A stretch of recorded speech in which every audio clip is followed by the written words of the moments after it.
It's at this time of year where we all start sharing scary stories. Well, in the spirit of Halloween, I've got one for you. 11 men play in amber and blue at a stadium called One Call. They start really well and score a goal within the opening minute. It seems like everything's going to turn out fine. It seems like it's going to be a happy ever after. Alas no, there's a team in red who need to put Mansfield to bed. And they do so. Swindon did us over. A 5-2 defeat. It's not the stuff of nightmares. I've got news for you. It was reality. And as the Stags' excellent home form comes to a crashing end, in a game which included the second sending off in as many home games, we now have several questions to ask.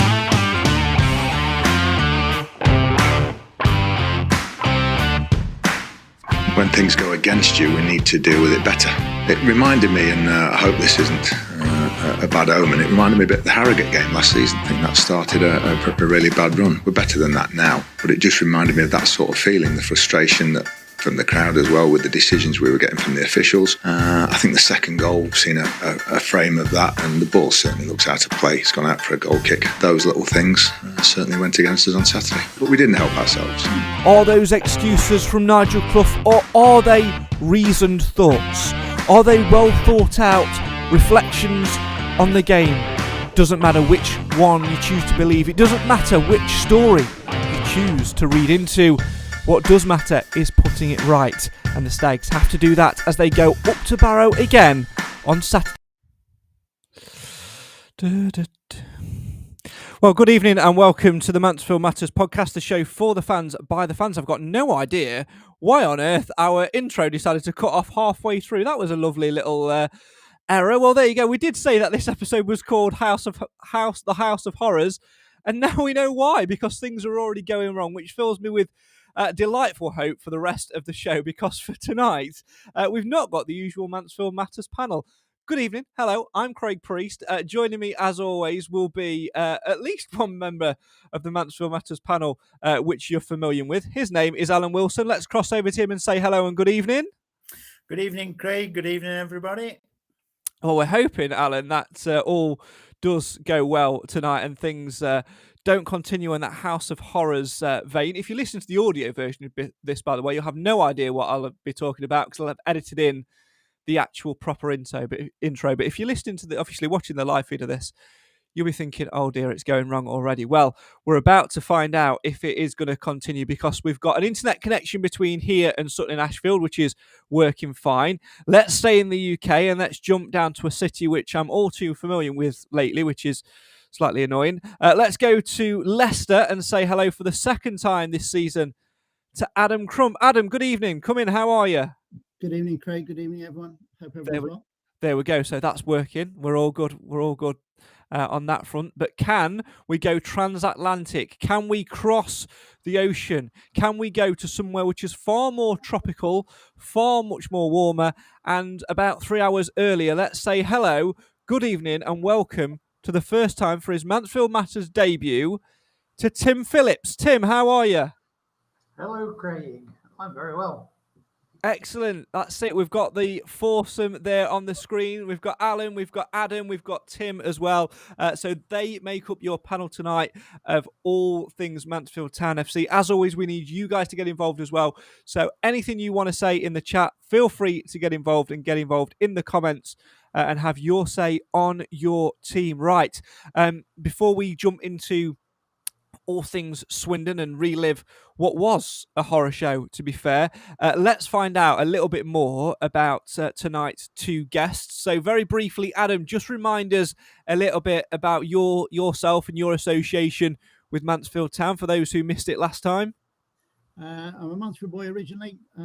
Used to go lots and lots during the 80s. Used to be a ball boy when I was young. That's many moons ago. Moved away over the years, currently living in Leicester, but ever since about Steve took over, been going back more regular, possibly not as regular as I'd like to at the moment due to work commitments, but perhaps that's not a bad thing at the moment. Well, it's certainly not, but at least, you are in the same country. You're only about an hour and a half's drive away on on a bad day. One man who has certainly got a longer commute than that is Tim.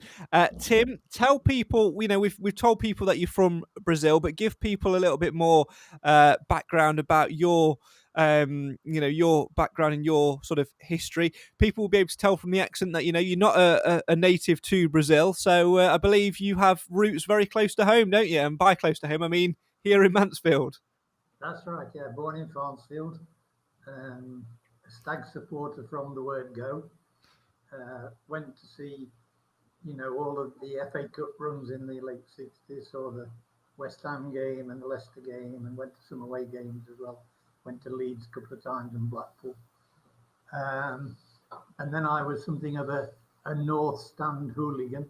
You'll never take the North Stand, I seem to remember.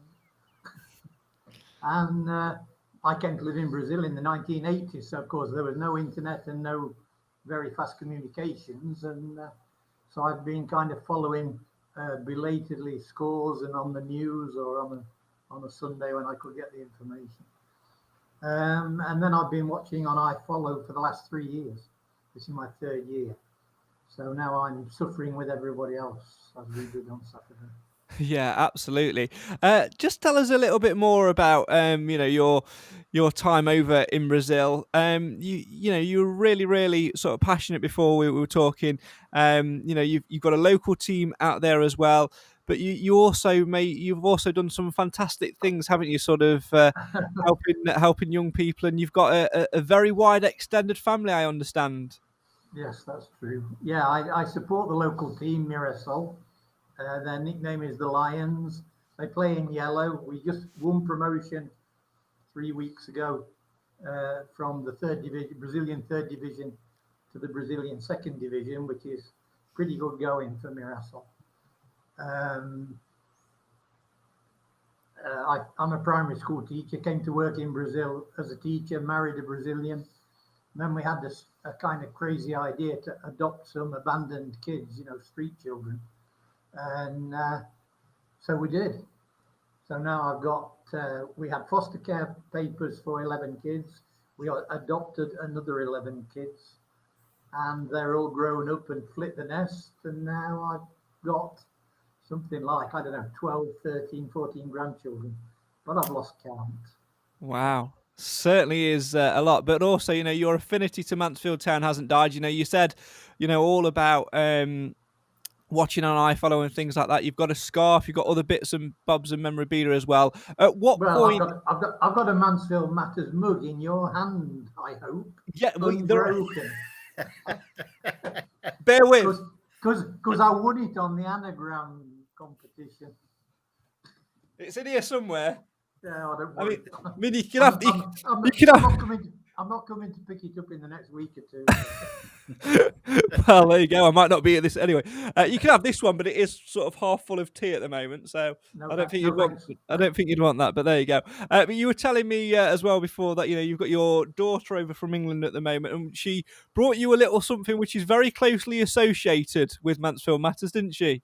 She certainly did. She brought me a double pack of chocolate digestive hobnobs, which lasted for about 20 minutes. 20 minutes, I think, is some going. Well, there you go. Yeah. Tim, welcome to the Mansfield Matters podcast. Great to have you on board as well. And thanks so much for watching over the years as well as you have done from overseas as well. So it'd be really good to get your insight tonight as well. Just finally, you were sort of saying, you wrote us a really long audition letter, which was really, really great and really heartwarming to see as well. But you were saying that you are a combination. You see yourself as a combination of two of our podcast panel. Let us into who you think you are an amalgamation of. I admire the optimism of Alan, and sometimes Clive seems to have a little bit of wisdom behind some of the comments. So if I could imitate either of those two, then that would be okay. Well, we'll see what happens tonight. Right, let's delve into all things Mansfield Town then on the pitch. Adam, I'll start with you tonight. Of course, it was an absolute horror show on Saturday afternoon. But a minute into the game, it was all looking nice and rosy, wasn't it? If only football was a minute long. I was at work, so I was tuning in at work as well as I was doing bits and bobs. picked up on my phone 1-0 up, and then it pinged 1-0. You think, how can it be? They've only just kicked off. So how things can change so quickly. But the first half, the bit I was listening to the most, was exciting. It was both ways. Either side could have gone on to win it, but then the second half turns into an absolute calamity, and vacuuming bowls rink seemed like more fun at 60 minutes time. I think we'd all have rather been doing that. I mean, Alan, it was your return to all things one call on Saturday after missing the midweek game for being on some sun lounger somewhere. And it wasn't quite a triumphant return, was it? No, not quite. I was very disappointed in the result, but not downhearted, Craig, because I thought if they'd have had better, I know we all blame referees and linesmen and whatever else, but I think if we'd have had a decent set of officials, it would have been a really cracking game to watch and a fair game, that it would. I know Boateng, what he did, it was very silly, and he's come out since and apologised, and everybody applauds him for that. But I wasn't downhearted because the run had got to finish sometime, but it was so disappointing to finish like that. I mean, you could understand if it was a 1-0, it was a hard-fought 1-0, and we were just pipped to the post. But it wasn't like that in the end. I think as soon as Boateng went off, it just went bizarre, and we couldn't cope with it. It was a strange situation to find ourselves in, Tim, because it's the second game in as many games at home where we've been down to 10 men, and usually we respond quite well, but for some reason on Saturday afternoon we didn't. And I have to say, if I'd have been in your position watching that on iFollow on Saturday, I may well have changed channels. Well, it was the most difficult game I've had to see through for the 90 minutes. Yeah, so yeah, I question a bit this whole attitude towards perhaps yellow and red cards. You hear the commentators on iFollow say, "Take one for the team." This kind of attitude. Maybe it's just a bit easy because, maybe they decide that it's the time for a professional foul, when in actual fact, if they let the play go on, it's not a certain goal, So I'd question the attitude of picking up so many yellow. Maris's yellow card was not necessary, and I think Quinn's becoming something of a liability when he comes on and seems to be arguing a lot and likely to pick up a stupid yellow card again. And, maybe Cluffy could have a think about that. We don't want to give a goal. We don't want to give a goal away, of course, if it's one on one and so on. But yeah, I question that a bit. I think we've picked up a lot of cards in the last couple of seasons since Cluffy's been in charge. There is questions, Adam, that are being asked online at the moment over whether Mansfield have a discipline problem or not. I don't think they're cohesive. I think Boateng was a little bit harsh to be sent off. I think he was blocking a rolling ball for a quick free kick, so I think it wouldn't have been a quick free kick if the referee had made it to be a stopped ball. He jumped in front of it, but the guy was throwing the ball in front to take a quick rolling free kick. It is harsh, but he's ditto from the previous week. I don't think there's something gone wrong. They're not cohesive. They're not together as a team. They've been scrapping some ugly wins and getting through. I think fourth place was probably fake. So it was over egged. So to drop from 4th to 9th is probably reality, but there's no difference in points between any of them. There's something not gelling. So they just need to get back together as a team. Pre-season, there was some slick passing football. At the moment, you watch the highlights back again. Stray ball, missed pass. Don't intercept it. It's just going wrong. Bold words there from Adam Allen, but I have to say there's a hint of truth in that, and it's one of those that you don't really want to say, and when you do say it, especially sort of after a couple of defeats, everyone just comes out and say, well, you're only saying that because of because we've lost a couple of games. But there has been something niggling away at me one is that we have a bit of a discipline problem within the camp, and two is that I think we've said it a couple of times actually, haven't we, that we're nowhere near as good as we can be. And I think actually some of our results, like Adam has mentioned there, Alan, could probably be perceived as a little bit false, but it doesn't matter in some respects because we've been getting them. But we can't continue in that vein, can we? No, we couldn't continue, and it's same as Nigel said in his interviews quite a lot just lately. You know, we've been getting ugly wins, we've been scraping wins, and that's normally the sign of a good team that's going to get promoted. Because, you know, theoretically, when you start playing well and playing the attractive football that we know Mansell can play, somebody's going to get a good hiding. But I don't know about the other panelists, but when I saw the team on Saturday, I thought, wow, what a team. You know, I like the looks of that team. It looked quality, you know, a good team. And, you know, like we said, we started well, but I don't know, it just, it wasn't quite right before Boateng went off. I mean, when Boateng went off, it was just game over. You know, when they started playing the free flowing, passing football and getting through quite quick. But, you know, I agree with what Adam said. There's something not quite right, but I think it can be resolved. You were nodding away there, Adam. I think there's something quite wrong. We've been blindsided by how good they've been and the run that they've been on. We saw, you look at the team and the selection, the midfield, you saw argue who's the best midfield to go in there. Midfield's fantastic. It is a great, strong midfield. But for the midfield to work, it has to have a defence behind it, and it has to have two attackers in front of it. So if you're the midfield trying to make up for the defence that's lacking and the forward line that's lacking, the midfield doesn't work. I know the panel quite often say the three H's, the Harbottle, the Hewitt and the Hawkins. I disagree with the Hawkins. Jury's out on Perch. Jury's out on O'Toole. So to be honest, we've got Hewitt and Harbottle. I think you can trace it all the way back when Jake the Snake stitches up with the guy going to Wigan. Tom Naylor, yeah. Never addressed it in this season, never addressed it again. I think they talked of Carl Piergiani or something from Oldham that's now gone to Stevenage. I'll tell you what I'd like to see. I know I'm going back to the 80s. You need a George Foster, you need a Stuart Bohm, or you need a John McClellan, some big proper defender to boss that centre of defence. There's no one bossing the defence. Hawkins is a big lad, but he's probably lightweight. You could probably knock him off the ball quite easy. He's not a defender. He's lacking from the throw-in. He was the one that lost it. And how the two defenders managed to tackle themselves with the Swindon player on the run into goal, heaven knows. I think they're lacking in defence. I think they're lacking in attack. They need Oates to come back and they need to sort the defence out. The fundamental flaw in the plan is the midfield doesn't work because the defence behind them and the attack in front of them is not there.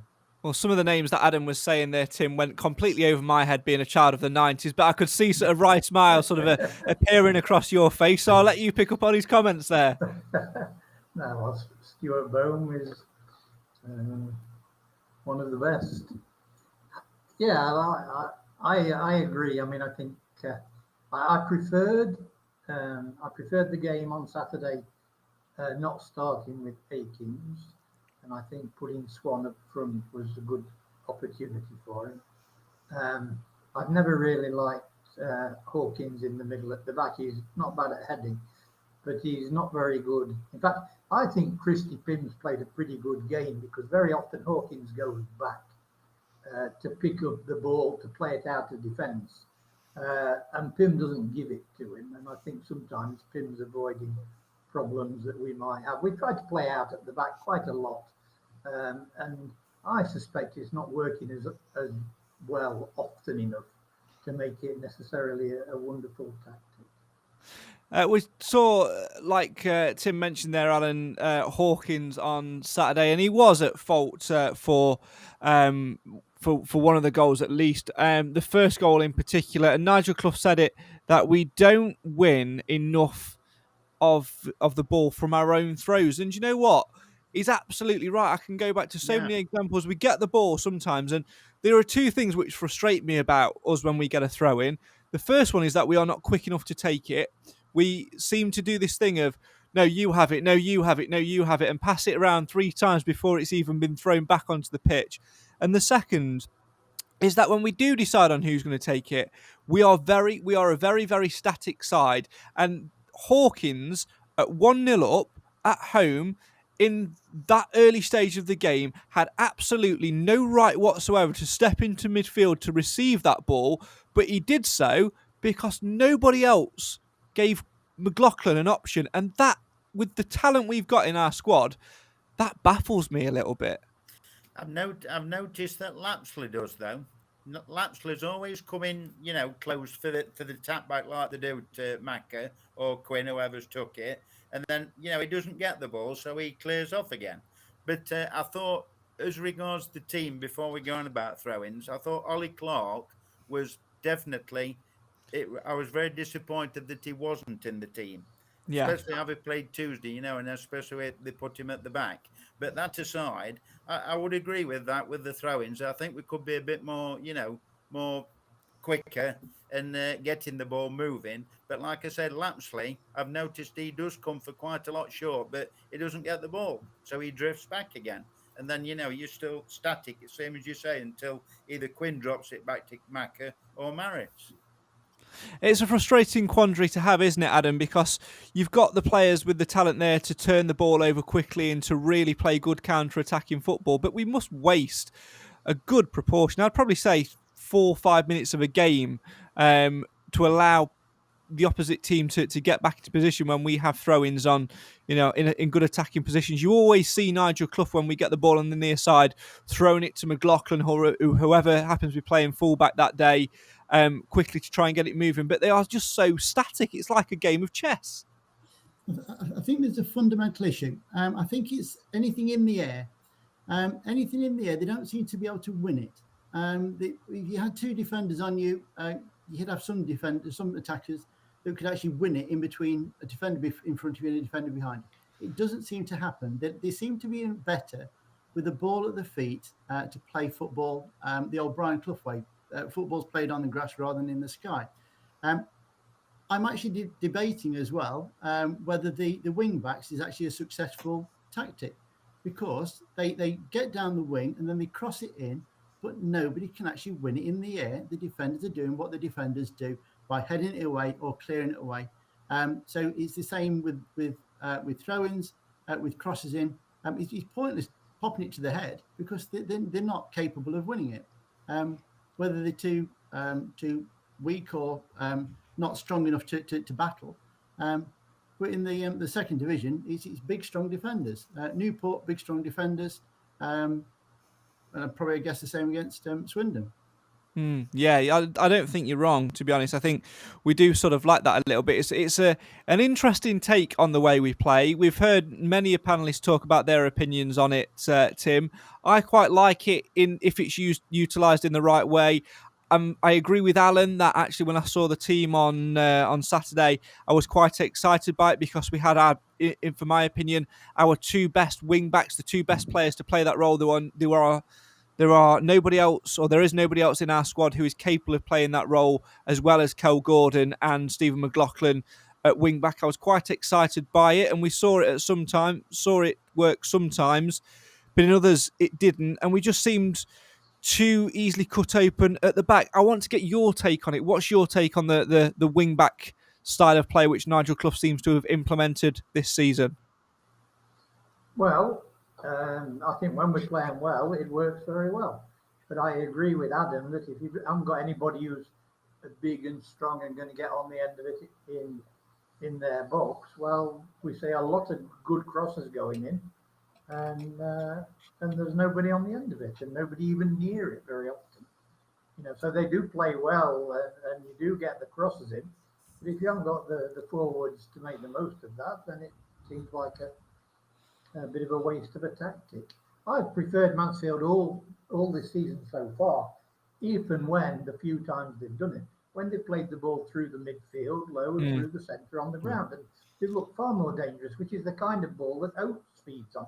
But Lapsley can get on the end, and I suspect Will Swan can get it on the end and battle, So it just seems as though it's not necessarily the best tactic for the rest of the players in the team. Yeah, I think Tim's got a valid point there, hasn't he, Adam? I saw you sort of nodding away to that, and it was highlighted when you watch it back in the goal in which Will Swan scored and has scored in previous games, reacting off that ball through the middle, being that running off the shoulder of the defender and getting space through the middle of the park. If we get him and Oates back, fully fit, I think we need to change our tactic again and go back to almost that 4-3-3, because playing through the middle and utilising that midfield with those two in as part of a front three, I think teams wouldn't be able to cope. Don't get me wrong, I like the wing backs, but I think it's not working for us. I think we need to play with fake wing backs to stretch the play, to stretch it out across the pitch. The second goal, lapsed to Swan, through ball, was fantastic. I love Jason Law because he's the great player for doing that. Mm-hmm. I think Swan, Oates and Law could form a great partnership for those sorts of balls, and then that would be like watching Brazil. But I love it. But the wing backs have a role to play. I think stretching the play is great, but the through balls. And then there's Lapsley as a ball player, Boateng as a ball player, Harshkin's a ball player. They can get the ball, they can control it, they can choose the pass. But just recently, it seems to be the midfield seems to be passing too close to the defence, or it's not as slick. At the start of the season, there was triangles being played, and there was pinging it, ping, and it was fantastic. It was quick pass football, and there was running rings around the defence. So bring it back on the ground and play. Yeah, go back to basics almost. Alan? But do we think that's where the other teams, i.e. Swindon and any other team that watches Man so regular or has them scouted, are doing the homework?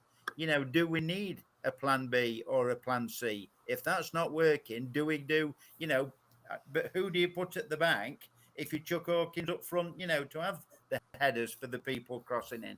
That's the quandary you've got with the defenders that we've got. Well, I have to say, on Saturday, when we went down to 10 men, people around me were saying, what does he do now? And the answer was quite simple, and actually Clough did it. At one point, I did think that Clough had sort of bugged my seat, because he almost did everything that I said he was going to do. And that was put Hawkins up top and go to a back four to try and play off him. And it did work for a while. And I think up until actually they scored the fourth goal, which was just... overrun. It was a very good goal, and we were just overrun. That's what happens when you have an extra man and with the caliber they've got. And again, we gave the ball away from a throw. It was one of those things where we didn't necessarily look out of it, and we looked quite into it. And I think with the defenders we've got, if we can get Harbottle fully fit again, O'Toole, I know people have been a little bit critical of him this season, but I personally think that's because he's playing in a back three and not a central two pairing. I think if he goes back into that central two pairing like he was last season, he will be the player he was last season, and that is a dominant centre half. And I think if we were able to do that, then you've got Hewitt, who can slot in either at centre back or right back.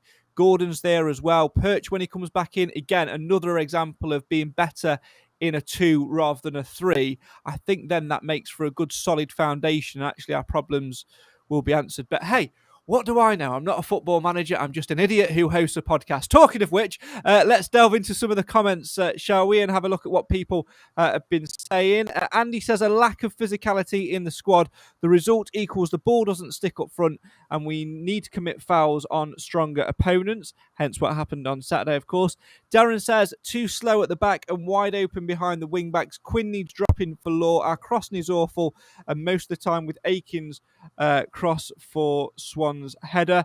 Andy says the team is built in the image of the manager. On balance, would rather watch his team rather than hoofball. And he also has the whole league knows, stand off Mansfield at your peril, close us down, and we're often found physically lacking.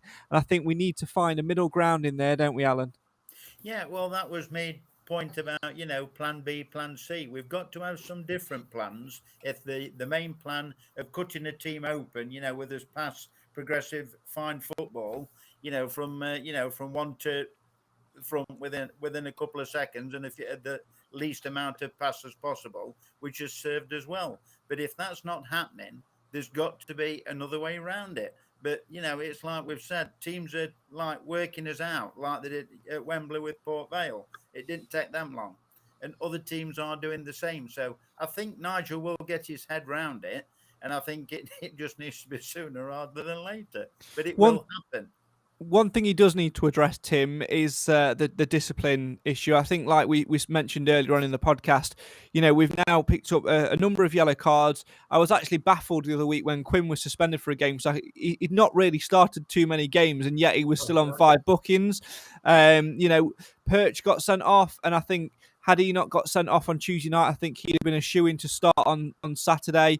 And give us some other options. Boateng gets sent off, so he's missing the next game as well. We do have some form of discipline issue, and I think we just need to address that. We need to get stronger and more cleverer. I think, like you mentioned earlier on, I'd rather us have a 50-50 battle and draw Christy Pym into action a little bit more because he's such a reliable keeper than make these silly fouls, which we have been doing all over the pitch. George Maris, for example, on Saturday, got a stupid, needless yellow card and rightly got taken off at half time.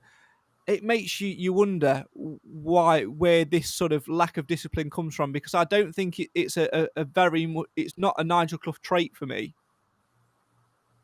Yeah, I'm a bit surprised that we've got it and it is a problem and it's carried on.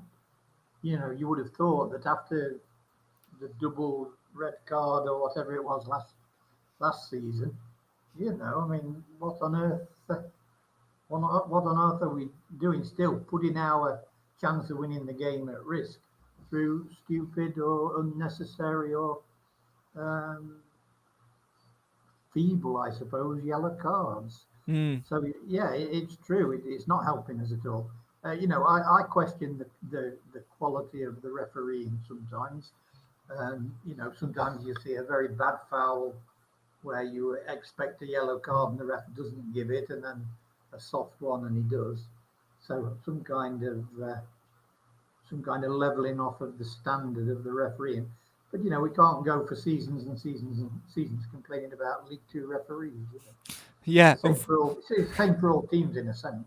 Yeah, unfortunately, that problem's only going to get worse because of the standard of refereeing.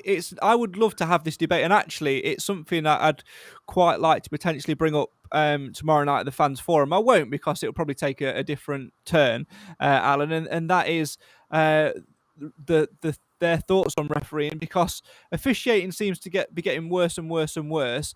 And at the end of a footballer's career, how many footballers do you know that decide to take up the whistle? They'll take up coaching, they'll take up punditry, they'll take up becoming financial advisors, but not one professional footballer, in my knowledge, has ever gone on to become a professional referee. And surely that would be the answer to the problem.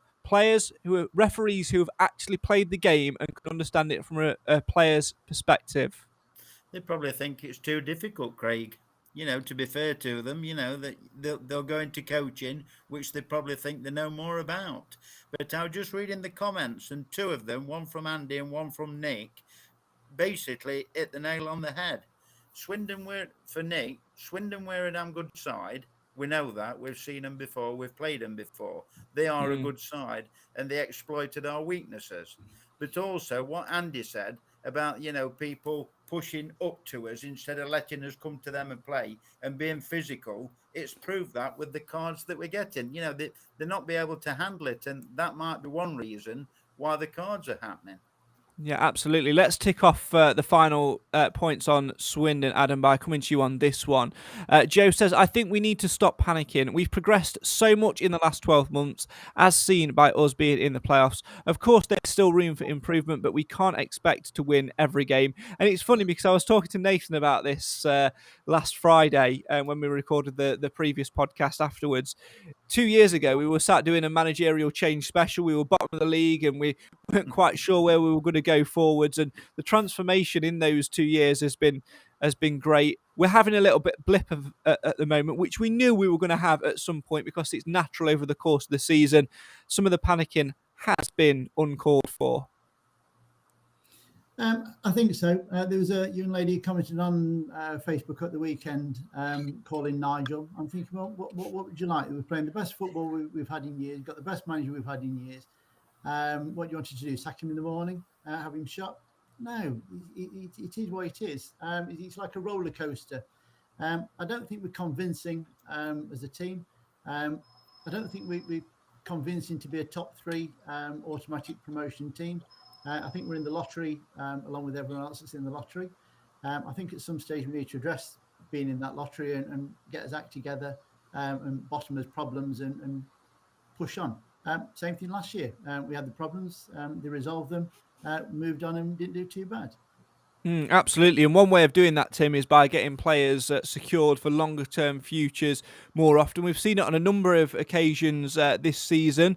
We've had George Maris, we've had Ollie Clark, to name a couple. And we had a new one on Saturday to add to the mix. Reece Oates putting pen to paper on an extended deal. Really, really pleasing news. And that must be a massive boost for him as well, because how many players would be rewarded with a new deal when they're out injured? Well, exactly. I think getting the players that we want to stay. We spent a time where every new player that came, he got a few games and we didn't get any cohesive team play and nobody knew where their position was and so on. If we're looking at progress in the longer term and not just in the next match or two, all of these signings of the players that in general we like and think they can play well and can contribute to the Stags' position. It's just good news for everybody, for the players, for the management, and for the supporters. Yeah, it is, and he's contributed with some great goals last season, Adam. And it's a real shame he's not available at the moment, but he's not too far away from coming back. And I think once we've got him fully firing, we can get a nice partnership going between, like we said previously, him and Swan, maybe with Law involved in that as well. Brilliant. I think it needs to. It's unfortunate that we're reliant on just part of the attack that's injured at the moment. But it needs reviewing of what we're doing. As I say, the wing backs aren't particularly working, so it probably needs to go back to 4 at the back. Fake the wing backs or whatever you do and play the through balls for Swan and Oates. I think going back onto the ground and playing football is what we do. We've had some great success with it. Let's go back to it. Absolutely. Well, let's move away from things on the pitch. A few things to mention, of course. We've got Nottingham Forest in a behind closed doors friendly, 60-minute friendly tomorrow. Nigel Clough's hoping that Riley Harbottle will get some minutes under his belt once he's come through the procedures. It'd be a real boost to have him back.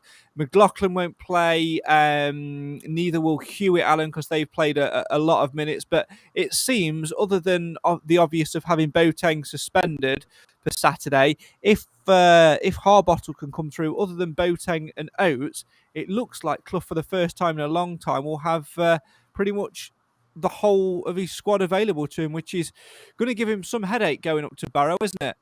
I was saying that's what it needs. It'd be nice to get a few players back.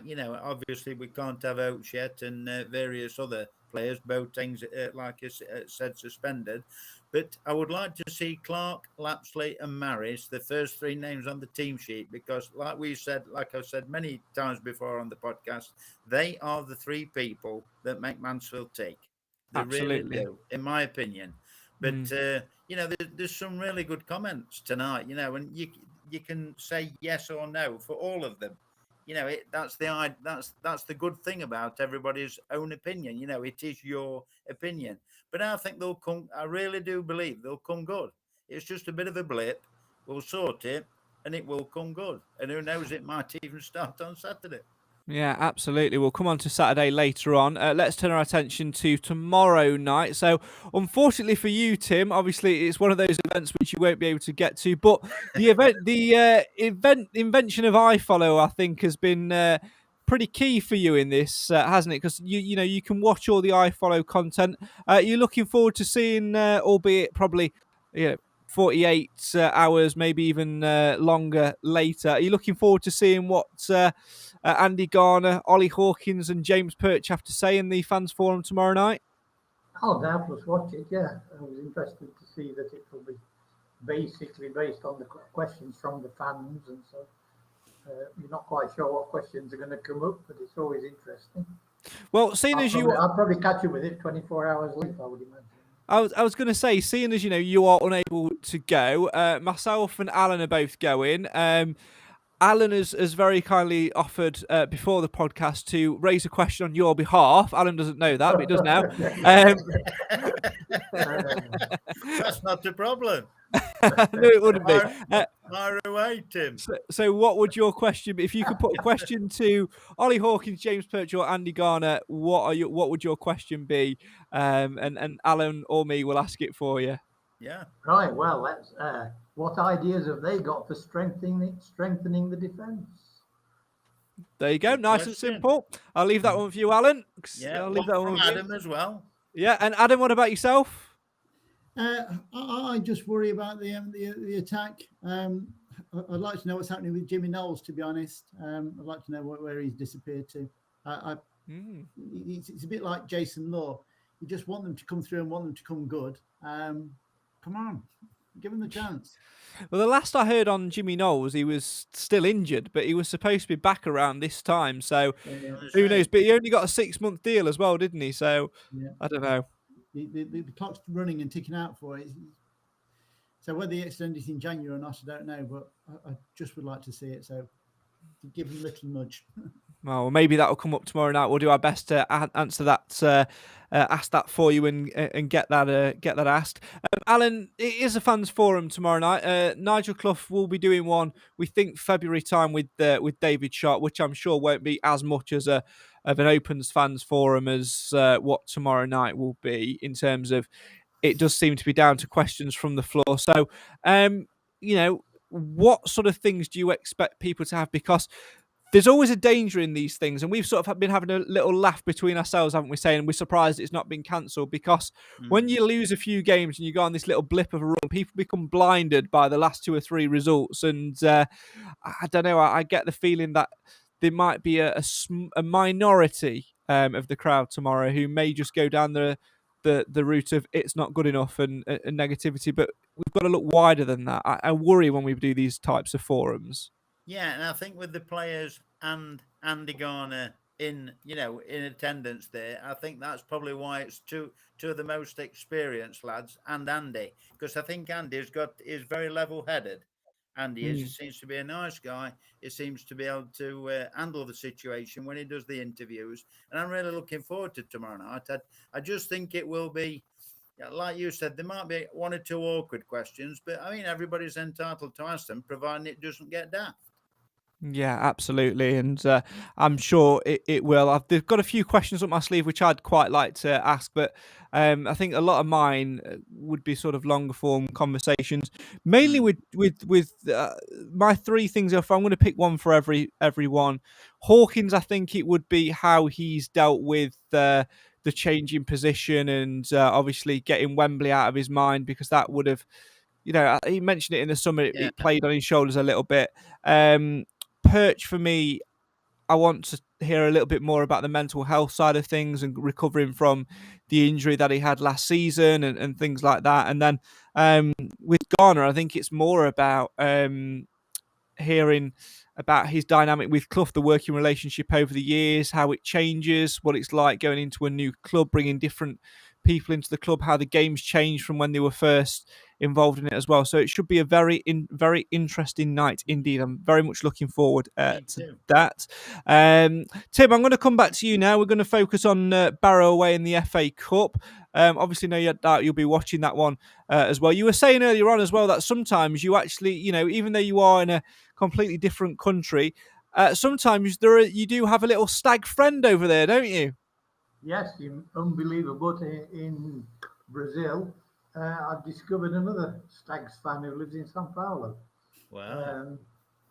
So we do get together. We get together on video calls during the games very often. I've been reminded of some pretty, let's say, low-level Mansfield language on some of those calls. Very good, that, Tim. Well, it brought back memories, yeah. So, low level. Yeah, so but we've enjoyed, and he's been to visit me. It's 300 miles away, Wow. He's been with his family to visit. So, yeah, we had a beer, and I've got I don't have any Mansfield bitter, but I've got a glass with Mansfield bitter written on it. So I can kind of pretend, Oh, fantastic. Brilliant stuff. Yeah.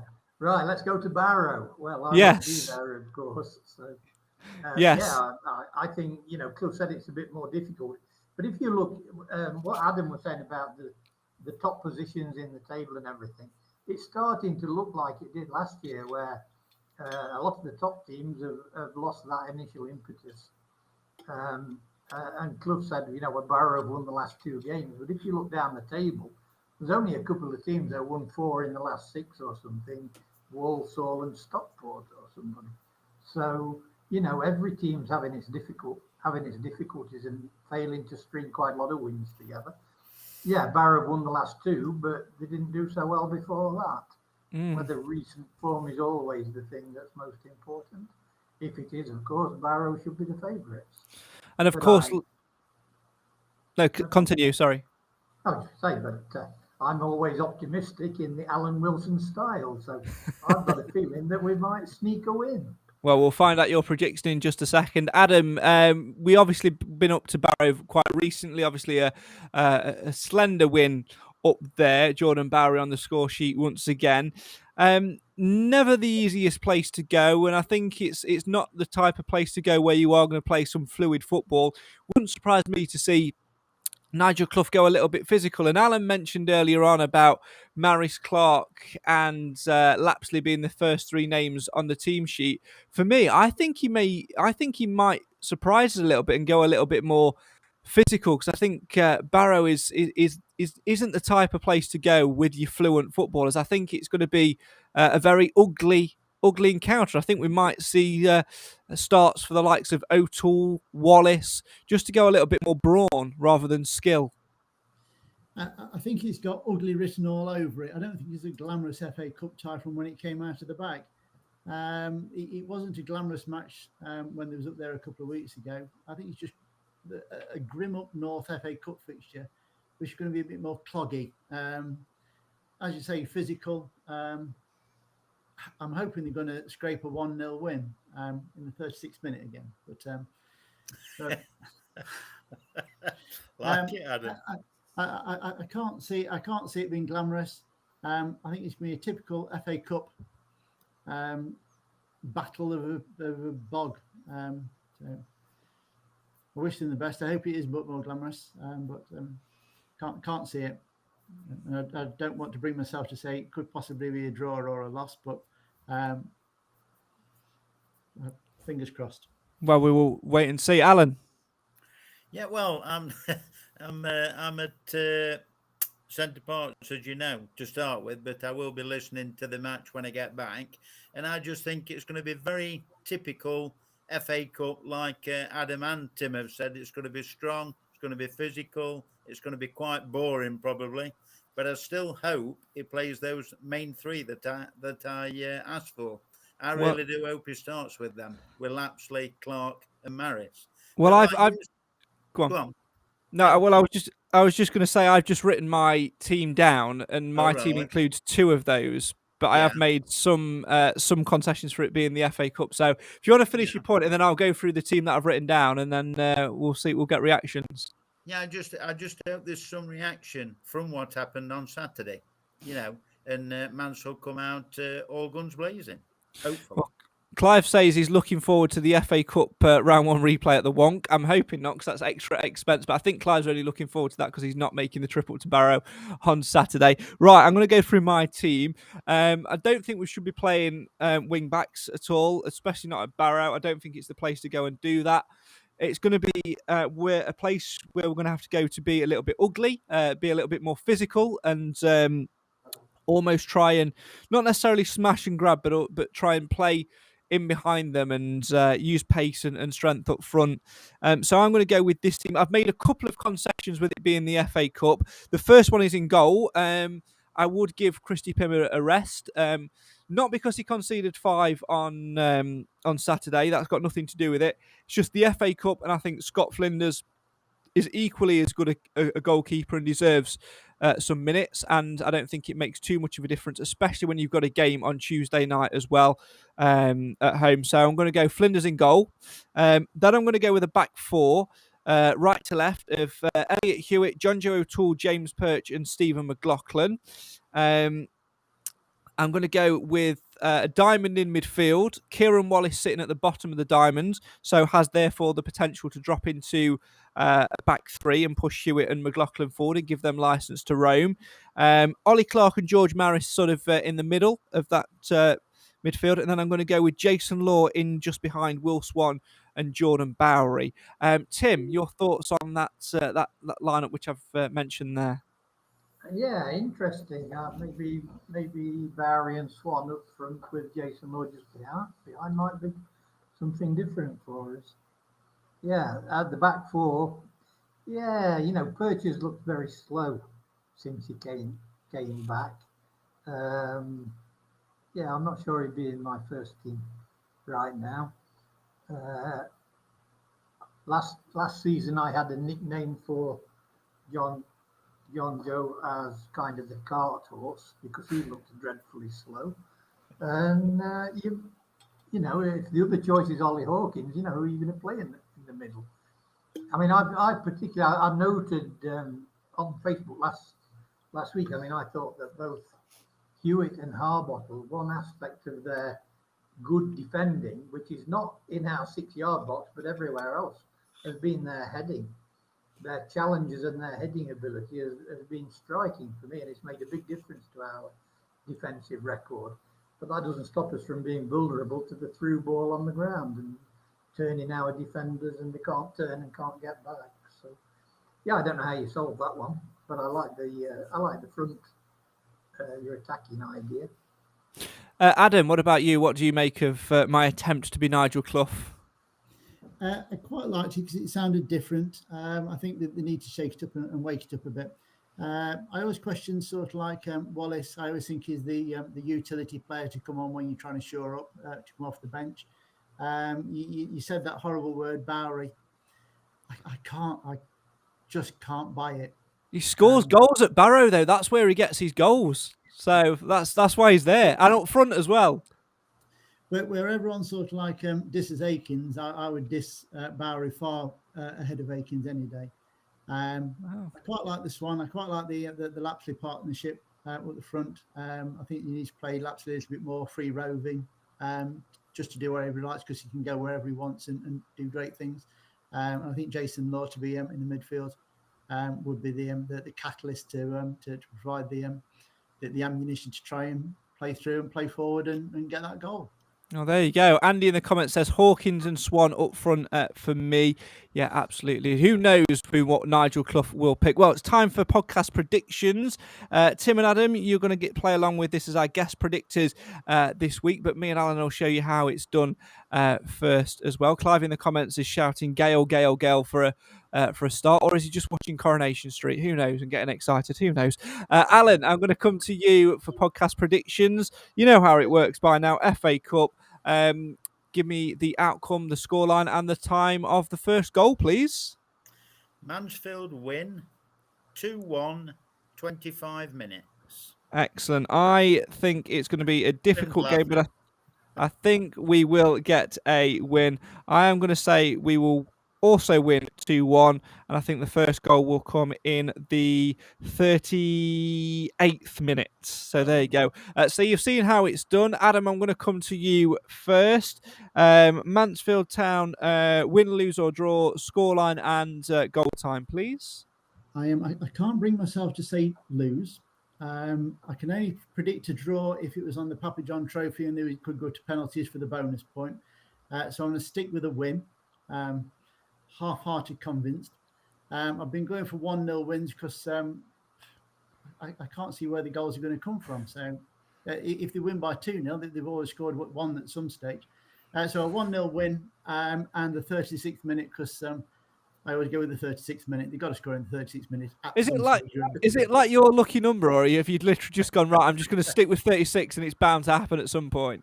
Sticking with 36 and it's bound to happen at some stage. another 4 or 5 years away, they'll score in the 36th minute. Fair play. Clive has gone for a 0-0 draw, by the way, Alan, in the comments, and I am going to take that as his prediction. So if he tries to change it in the group chat later on in the week, it ain't happening. He's gone 0-0 draw. Tim, I'm going to come to you now. You know how it works. Give us your prediction. I played from the beginning. Like Adam, I have the same time. Stags to win 2-1, and the first goal, I always say 28 minutes.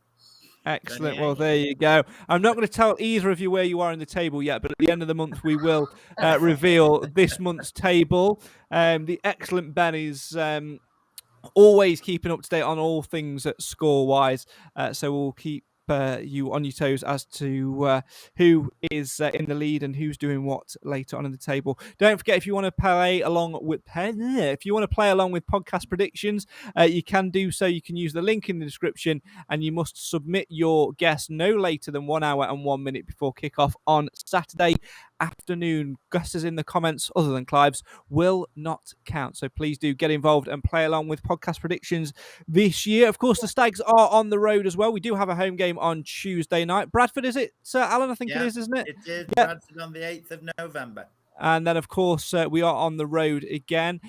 The SSA coach to Barrow was pretty much fully booked the last time that I heard, so we won't give that one a plug. But Rochdale, I'm sure that they're taking bookings for that one as well. The all-important travel, all-important travel line number, Alan Wilson, is 07967 689 597. So if you want to get involved, make sure you give that number a text or a ring. Well, thanks very much, gents, for getting involved tonight. Adam, how have you enjoyed your second appearance on the Mansfield Matters podcast, closing in on the hat-trick mug? Very much so. I always enjoy listening to the podcast, even more so participating. Even though things aren't going great at Mansfield at the moment, I still hang on every post, comment, kick of a ball. So we still keep fighting through. Still Mansfield. Top man. Thanks so much for getting involved tonight, Adam. And also to Tim, that's your debut over. A rapturous round of applause as the substitute board goes up to take you off. Have you enjoyed your transatlantic experience tonight? Wonderful. It's the icing on the cake of my renewed fanatism. What am I talking about? My renewed support. Well, there you go. It's been an absolute pleasure to have you on. No doubt we'll have you on again later on in the season. It's a long old season. We do like to get guests on every now and again to mix it up. For those asking where people are tonight, Clive has been obviously watching Coronation Street and has been getting very excited over every time the scene has cut to the Platts household by shouting "Gale, Gale, Gale." Cam has been what TV shows on repeat at the minute? Cam has been catching up with what's due to come out again soon. I'm sure there's a new series or something that's due to come out soon. So Cam's been catching up with that, and Nathan has been being Nathan. So there you go.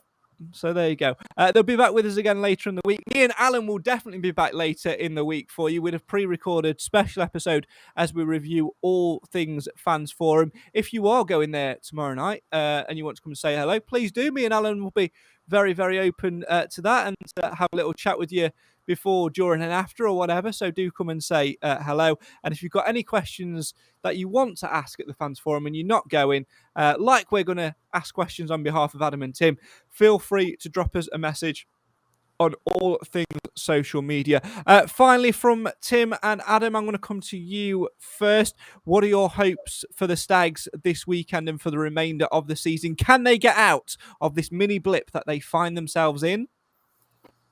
I think they can. Nigel's a clever man. He will know exactly what to do and get his problem sorted. I think it's possibly not an easy problem to solve. So it's an ongoing thing. A bit of a January transfer window, a bit of Oach coming back, but I'm positive that it will turn around and we'll be up there at the end of the season. And Tim, I'm going to leave the final word to you tonight. Well, every team's got their ups and downs, and I think the Stags will start getting another good spell and another good run and get the points. What a way to leave it there. Thanks so much for Transatlantic Tim, and just down the road, Adam. All right, it's not as phonetically pleasing, but I couldn't think of something on the spot. We'll see you again next time on the show for the fans, by the fans. Why? Do you know why, Tim? I think Mansfield matters.